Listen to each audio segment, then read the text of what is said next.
Edamuttam SNS സമാജം ശ്രീ ഭദ്രാചല സുബ്രഹ്മണ്യ ക്ഷേത്രത്തിൽ ശ്രീനാരായണ ഗുരുദേവൻ സ്ഥാപിച്ച വേൽ ക്ഷേത്രത്തിൽ തിരികെ സ്ഥാപിക്കുന്നതിനായി ഏറ്റുവാങ്ങി.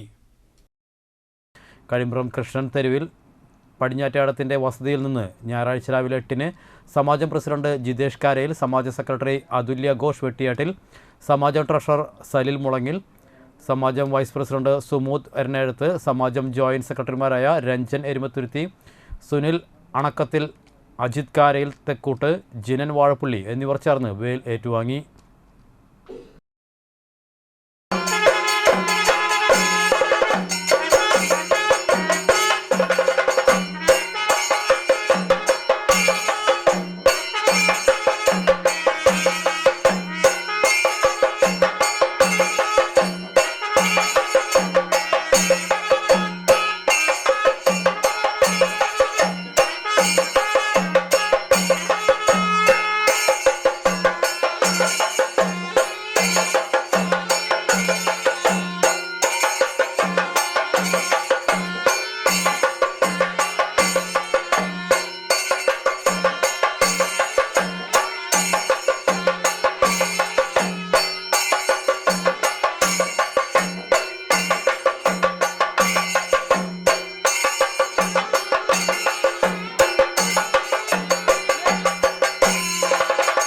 ദേവൻ സ്ഥാപിച്ച വേല് 3 തലമുറകളായി തെരുവിൽ പടിഞ്ഞാറ്റെഴുത്ത് കൃഷ്ണേട്ടൻ്റെ കുടുംബം സംരക്ഷിച്ചു പോരുന്നതിൽ നമ്മുടെ സമാജത്തിനും ഈ ഭക്തജനങ്ങൾക്കും അതിയായ സന്തോഷമുണ്ട്. ഇതിൻ്റെ എല്ലാ പ്രൗഢിയും നിലനിർത്തിക്കൊണ്ട് തന്നെ നമ്മുടെ സമാജം ഇത് സംരക്ഷിക്കുമെന്നും ഇതിൽ ഒരുപാട് ആഹ്ലാദത്തോടൊപ്പം തന്നെ അഭിമാനം നൽകുന്ന ഈ മുഹൂർത്തത്തിന് സാക്ഷ്യം വഹിക്കാൻ കഴിഞ്ഞതിൽ വളരെയധികം സന്തോഷവും